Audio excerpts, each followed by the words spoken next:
Welcome to Pankinen Financial Perspective with Ashton Pankinen from Pankinen Financial Group. Planning for your financial future means navigating challenges like market volatility, inflation, and retirement income. Pankinen Financial Perspective is here to help by addressing common financial concerns, sharing valuable strategies, and exploring ways you can work toward your financial goals. Now let's get started with Pankinen Financial Perspective. Hello and welcome to the Pankinen Financial Perspective. My name is Ashton Pankinen from Pankinen Financial Group. If you'd like more information about what you hear during our show today, give us a call at 952-873-2703 or visit us online at pankinenfinancial.com. That's PANKONIN financial.com. And while at my website, click on the radio page to check out past shows and to subscribe to our program on Apple Podcast, Spotify, or Amazon Music. Also on my page, click the link at the top to get the latest retirement guide. For many people, having enough money to maintain their ideal lifestyle during retirement is their biggest goal when building a financial strategy. And with good reason. Because as I tell my clients, retirement is your reward for decades of hard work and financial discipline. During today's show, we're going to look at retirement planning from two key viewpoints. First, retirement saving strategies for women. And second, how much you may want to save as you approach age 60. We'll begin today with a U.S. News and World Report article titled Retirement Tips for Women and Men Too. That, I think, has some interesting insight. But first, let me introduce my co-host, Tony Shore, who's always here to add some fun to the proceedings. I try, Ashton. Yeah. Yeah, before the show, I was kind of giving you a hard time, wasn't I? That happens from time to time, Tony. It does. And you were giving me a hard time too. Yep. We like to laugh a little bit. And you know what they say, tragedy plus time equals comedy. Oh, there we go. Then we've got that. Yeah. So we got that going for us. With everything going on, it's tax season and the upheaval in the Middle East and everything that's happening. I think it's good that we look at some financial tips that can help people keep your retirement savings on track. Don't panic is the message, and I like that. I'm happy to be here as always, though, and it's been good. I've had a great week. In fact, I was in your home area where you were raised, the Wyndham area. Told you I went through there a couple of times this past weekend. Yeah, for sure. Yeah. You think of me when you drive through there, and I always think of you. I always think of you when every I once drive. in a while I get a text when you've been through there, and take a picture of the Pheasant Pub or whatever the Fat it is. Pheasant Pub there, yeah. The Fat Pheasant. Yeah. I always drive by the Fat Pheasant Pub and I'm like, oh yeah, that reminds me of Ash. Yeah. Well, right across the street from there is where my dad's salvage yard. Yeah. In fact, this time I was looking at that area and I know that's where it was. So for sure. Yeah. We had a good weekend too. It was, we got into fall spring there, I guess, on Saturday. Oh man, was it beautiful Saturday? Man. Yeah, it's like 78 degrees. Yeah, all the stuff we got done outside, and then I'm looking forward to the next day where hopefully they do the same thing. And here it was like cold, not wanting to be outside, cold and windy. No, it was cold and windy. Yeah. So I realized it's still March, I guess, and It is. Although this weekend we're supposed to have a nice day too. It's we're gonna have a couple nice days. Yeah, I'll be in Nashville this weekend, Tennessee. Yeah. Okay. The wife and I are headed down there to celebrate. They're having a little birthday gathering there for me, so that should be fun. We used to live there. We lived there about 6 years, and I did radio promotion, so I know a lot of people there in Nashville, and so that'll be fun. Yeah. Have you been to Nashville? I haven't yet, but when I go, I'm gonna get the names of all those people you told me to look up and I'll get backstage passes and all that. Yeah, I'll get you the private tour of one of the biggest studios in Nashville. It's really great. Yeah. Where Taylor Swift and everybody records there, and my buddy is the manager. So, we'll get you and your family a private studio tour. That's nice. It's pretty cool. Yeah. You get to see all the gold because they don't give public tours at this studio. It's big. It's a big one. Okay. So, cool. Yeah, a lot of people record there. Last time I was there, the blues guitarist Joe Bonamassa was in there recording. Last time I was there, and I peeked through the window, didn't get to talk to him. But all right. So I know that, you mentioned women in retirement, and women face unique challenges when getting ready for retirement, but there are challenges we all face. So we're going to go over some of both, right? Yeah, exactly. So let's get started with the topic that applies to people at the very beginning of their careers, as well as those who may have already be well established in the workforce. One of the most effective ways to strengthen your retirement outlook is to maximize the opportunities available to you throughout your career. And that begins with something very practical, just staying informed about retirement benefits offered through that employer. Many workplaces offer retirement plans like 401k. And if that option is available to you, it's generally wise to take advantage of this as early as possible. And a lot of times these plans allow you to set aside a portion of your paycheck for the future. And over time, those contributions can play an important role in building that long-term financial strategy. Well, yeah, and that's just it. You want to be able to maximize that retirement savings, and we're going to be talking about some ways to do that. I know one of the big incentives people often hear about with workplace plans is the employer match, right? We got to mention that. For sure, that's right. Many employers offer what's called that matching contribution. A common example, company contributing about 50 cents for every dollar an employee contributes, up to a certain limit. That might be 3 or 4%. And when that's available, it can be a meaningful benefit because it increases the amount going into your retirement account. So think of it this way, Tony. The more you contribute from your own paycheck, the more you may receive from that employer match, up to the limit set by that plan. So over time, those additional contributions can make a significant difference in the total value of your retirement savings. Right. Plus, it's free money. I mean, It's basically you're leaving part of your compensation on the table if you're not contributing enough to your retirement plan at work to get the full match. You Correct. have to contribute whatever. If they match up to 6%, you put in 6% because you want to get that full match, right? For sure. And speaking of that, I think another thing that's become more common is automatic enrollment in workplace plans, which is good because that now a lot of people are enrolled without having to sign up themselves.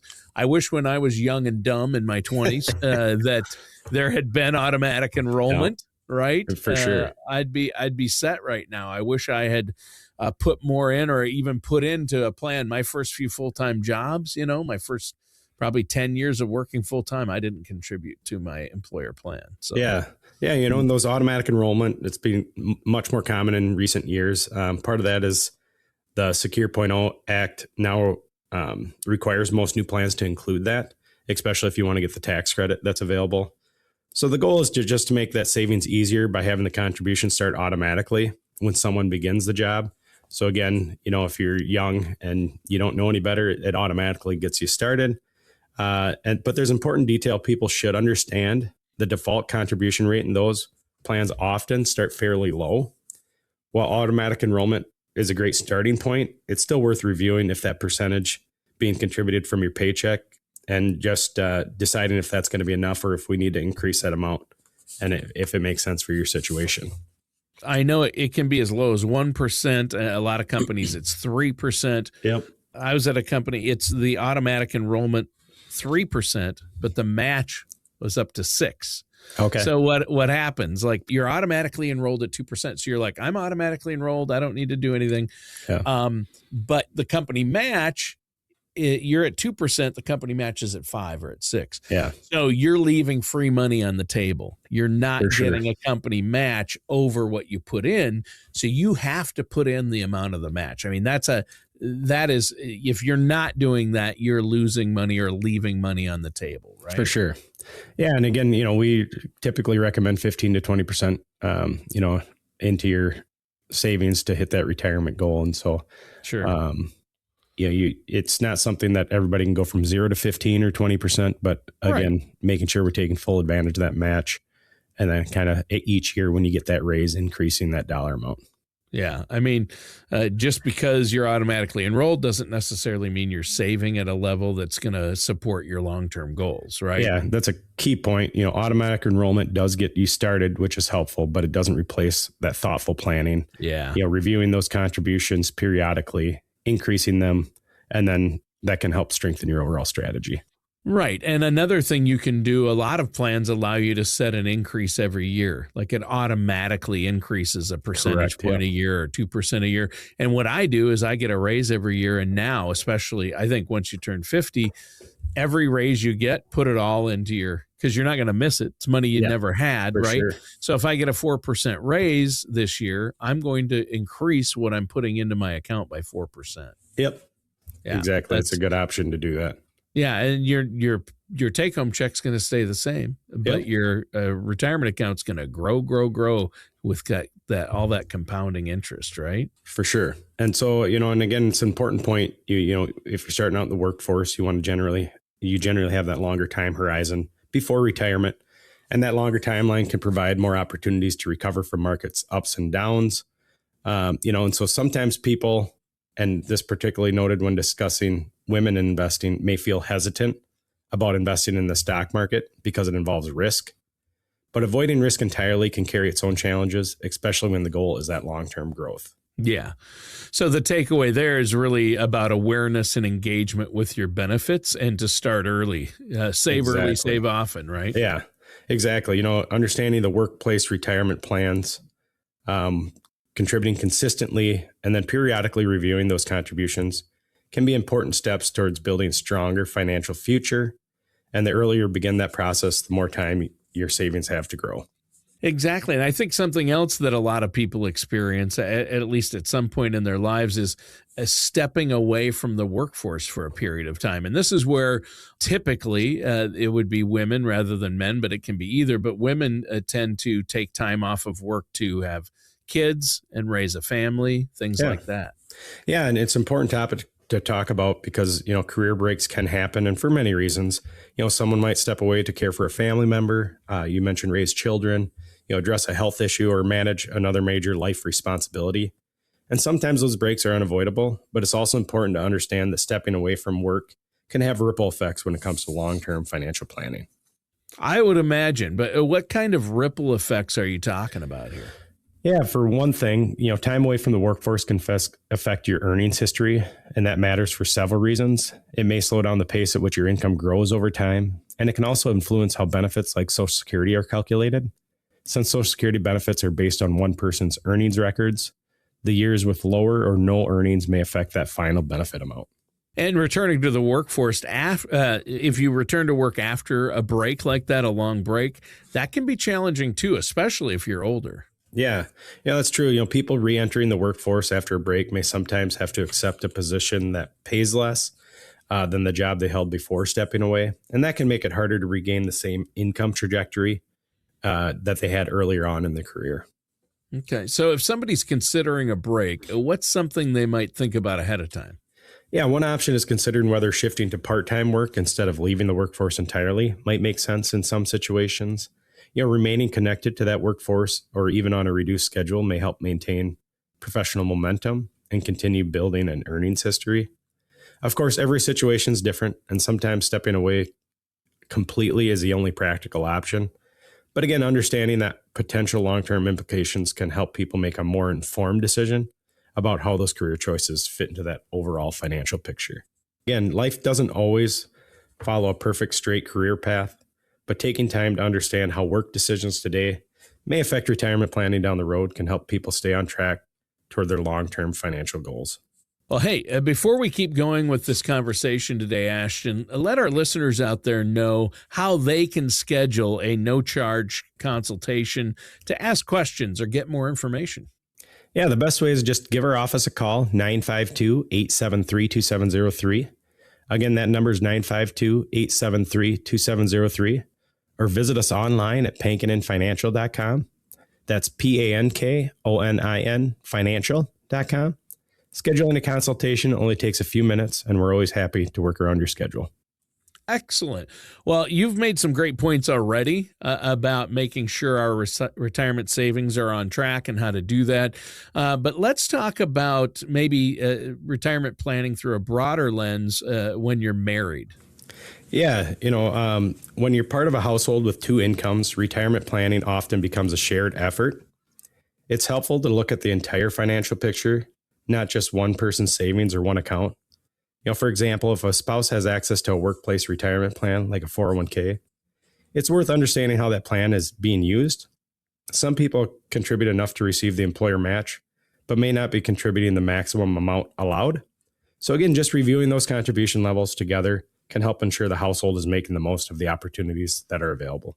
And there are also some important administrative details that shouldn't be overlooked, right? Yeah, absolutely. One of the simplest, most important things to confirm is beneficiary designations. If your spouse has a 401k or another retirement account, it's a good idea to verify that beneficiary information is accurate and up to date. The number of times I see a second marriage and they still have the first spouse listed on there. So again, divorce happens. So again, making sure those beneficiaries are up to date. And that ensures the accounts is distributed according to the account holder's wishes if something unexpected happens.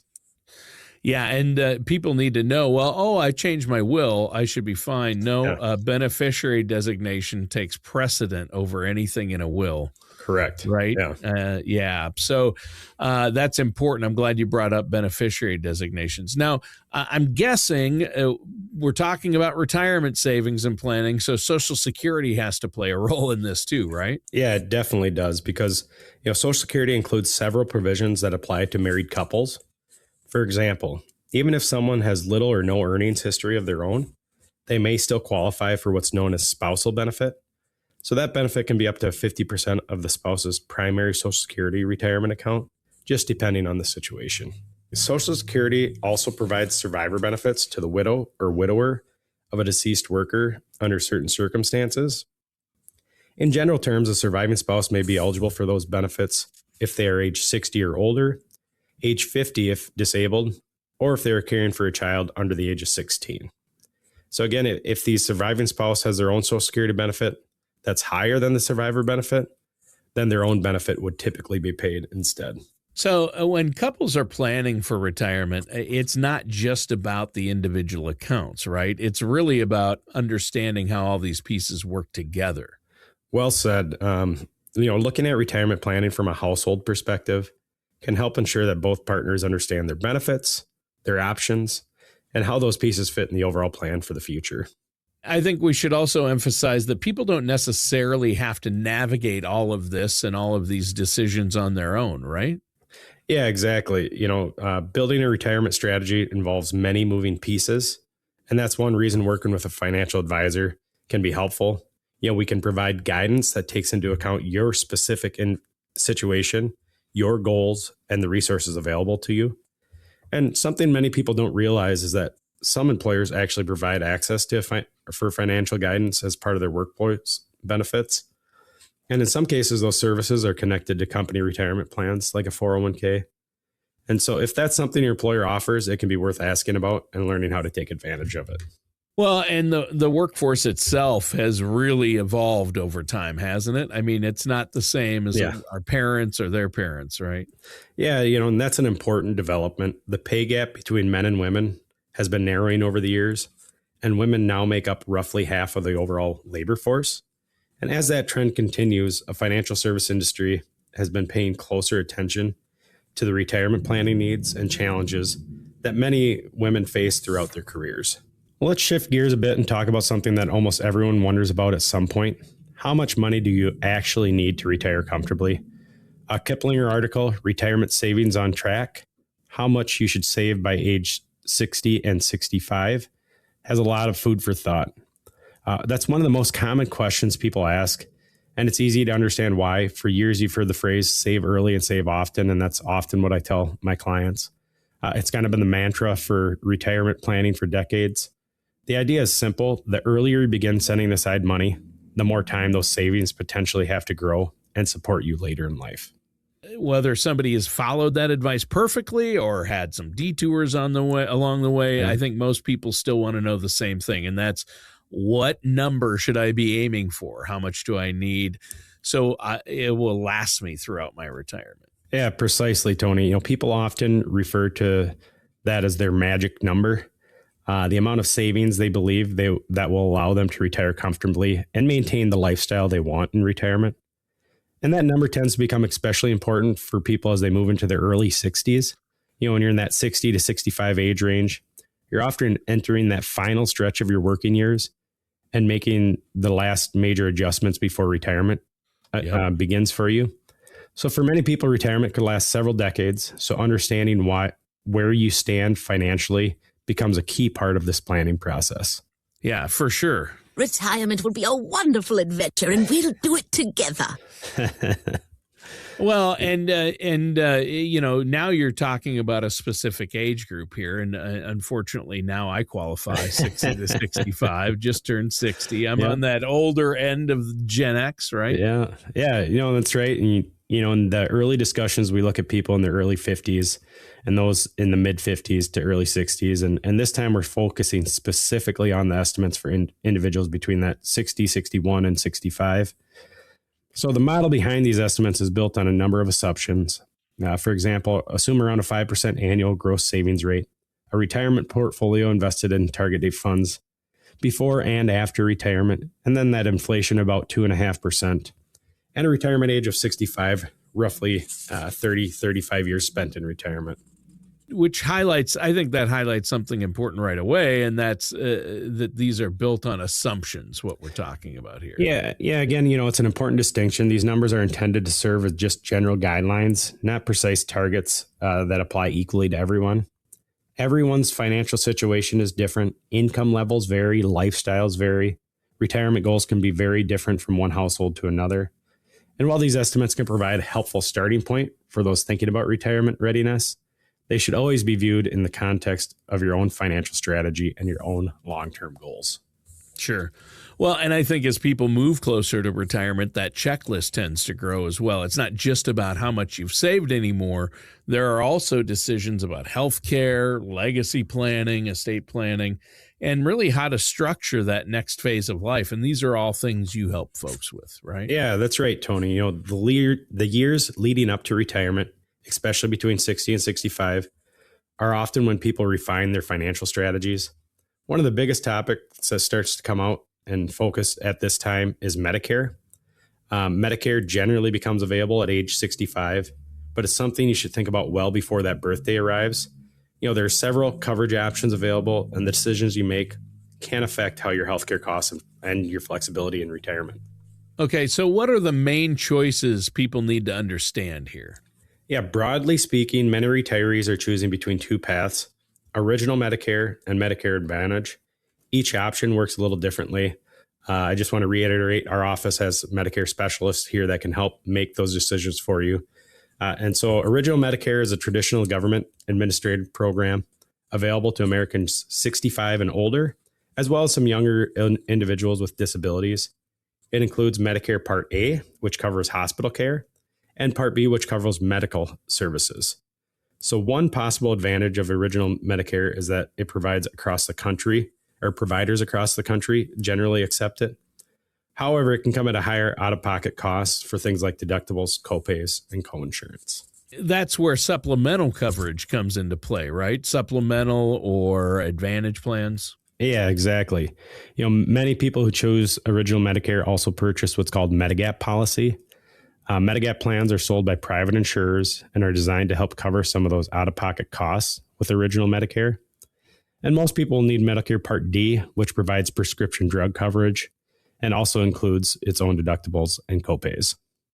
The other route you mentioned is Medicare Advantage, right? Or that's available? Yeah. Medicare Advantage plans are often offered by private insurers that are approved by Medicare, one of those being Blue Cross Blue Shield Minnesota. These plans serve as an alternative to Original Medicare and often include prescription drug coverage, along with other potential benefits that may not be part of the traditional program. However, Medicare Advantage plans usually operate within the provider networks. That means your choice of doctors and hospitals may be limited to those within the plan's network. And so for someone who has a preferred doctor or specific providers, they want to continue seeing that it's something worth considering. Yeah. And the timing really matters here too, doesn't it? Yeah, it does. Medicare decisions come at specific enrollment periods. Unlike some types of insurance you can change anytime, Medicare Advantage plans generally can only be switched during designated enrollment windows. So the same applies if someone wants to be moved between Medicare Advantage and Medigap plan. The annual Medicare open enrollment typically runs from October 15th through December 7th each year. But healthcare isn't the only planning priority during this stage of life, right? Yeah, correct, Tony.